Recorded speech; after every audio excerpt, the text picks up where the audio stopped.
Selebgram asal Palembang Adelia Putri Salma terlibat dalam kasus narkoba jaringan internasional Freddy Pratama. Diduga aliran dana dari transaksi narkoba digunakan Adelia untuk membeli barang-barang mewah. Ia pun didapuk sebagai ratu narkoba Palembang. Selebgram asal Palembang Adelia Putri Salma terlibat dalam kasus narkoba jaringan internasional Freddy Pratama.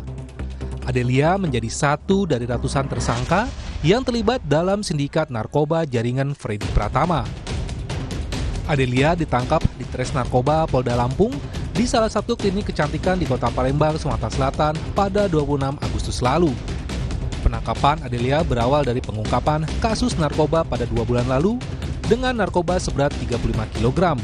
Kita kenal APS ini adalah sebagai seorang selebgram di Palembang, dikenal juga sebagai ratu narkoba.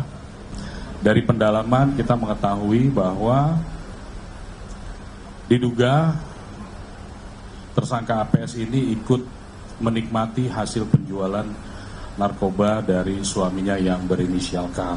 Dari yang bersangkutan kita sudah melakukan penyitaan terhadap 4 buah rumah milik APS, kemudian 1 Alfamart milik APS, dan ada 13 unit kendaraan roda 4 berbagai jenis, diantaranya adalah yang ada di depan sini.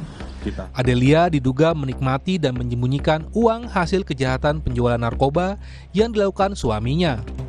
Sebab suami Adelia merupakan salah satu bandar narkoba yang tergabung dalam sindikat Freddy. Suami selebgram itu juga sudah mendekam di lapas Nusa Kambangan. Polisi menduga aliran dana dari transaksi narkoba tersebut digunakan Adelia untuk membeli barang-barang bermerek, seperti mobil dan perhiasan. Selain itu, Adelia juga kerap memamerkan gaya hidup mewah. Dari kasus yang menjerat Adelia Putri, polisi telah menyita barang bukti berupa 4 rumah, 1 minimarket dan 13 unit kendaraan roda 4 berbagai jenis, serta beberapa perhiasan atau barang bermerek. Tim Liputan, Kompas TV.